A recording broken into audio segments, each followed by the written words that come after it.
YouTube.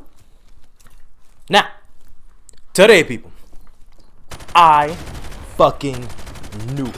If you haven't seen my reaction video to The Promised Neverland episodes 1 through 3 that I uploaded earlier this week, then I'm gonna have that link down in the description where you can go and you can listen to me review the episodes 1 through 3, and then I will speculate at the end who I had thought the informant was for Mom. And of course they know about the whole escape. Well, yeah, no, because you found in episode 4 that Mom knows about the attempt to escape that they are planning. She just doesn't know how it's gonna happen, when it's gonna happen, or where it's going to happen at. Now, the episode kicks off. Emma, Ray, and Norman, they're playing tag.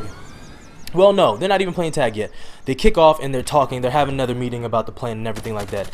And they feel as though they should tell Don and Gilda of the orphans and let them know everything that's happening. Now, if you remember from my previous episode review, Don and Gilda are the next oldest in the orphanage.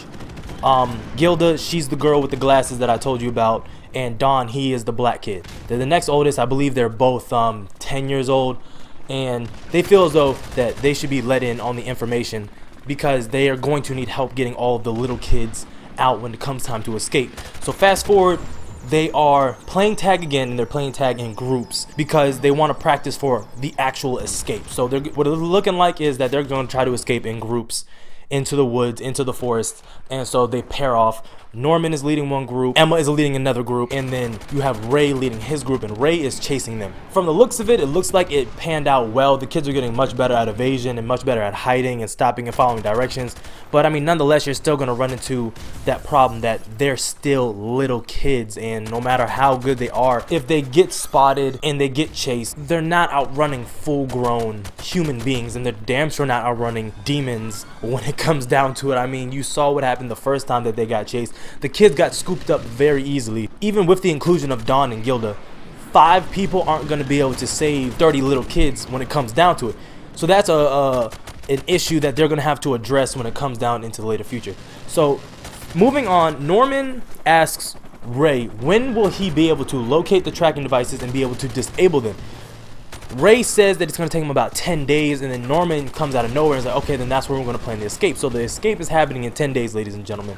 Or so we thought, because I'm going to get to the end of this video where we find out the fucking twist at the end of the episode. So I don't think it's going to happen in 10 days. But nonetheless, Norman is talking about the escape is going to happen within 10 days of Norman being, Norman says the escape should happen within 10 days of Ray finding how to disable the tracking devices that are located behind the ear of all of the orphans. And that is exactly how Mom is able to track them. Okay, so fast forward again. Emma, Ray, and Norman tell Don and Gilda about the whole orphan operation and how it's used as a child trafficking syndicate for demons and how they're being sold off. And Norman leaves out the fact that they're killed. He says that they're being sold to bad people, quote unquote. He doesn't say that, no, they're killing them and selling them to demons and we're being ate. He leaves that part out generously. Ray confronts him on it, and Norman's like, just crush their spirits at this point. So after they tell them, they eventually believe him. They cry. They have a heart-to-heart. Ray and Norman are standing. This is where shit gets wonky. All right, Ray and Norman are standing outside in the hallway after the whole meeting was dispersed, after they had told Don and Gilda about the whole situation at the orphanage. Don and Gilda agree to help.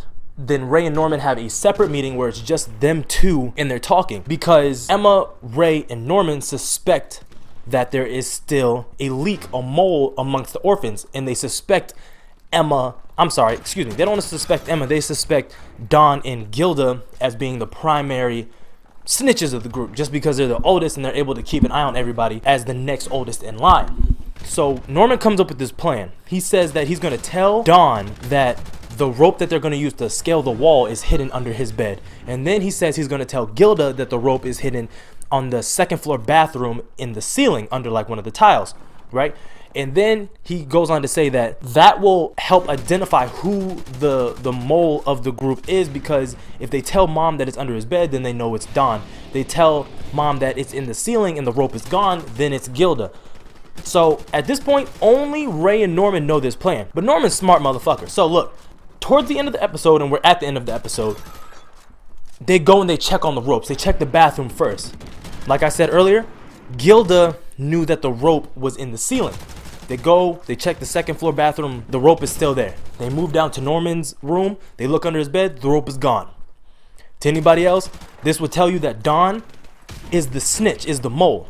But this is where Norman proves he's bad as shit, okay? He turns to Ray. Well, Ray says to Norman, it looks like Don's the culprit. Ray turns to Norman and says, it looks like Don's the culprit. Norman turns to Ray and says, you're the snitch. And then the episode cuts off, okay? That was all of episode 4 in a nutshell.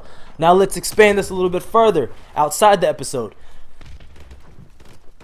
If you don't know what just happened at the end of that episode, because Norman told Ray the plan, he was testing Ray. He wasn't testing Don and Gilda. He was testing Ray.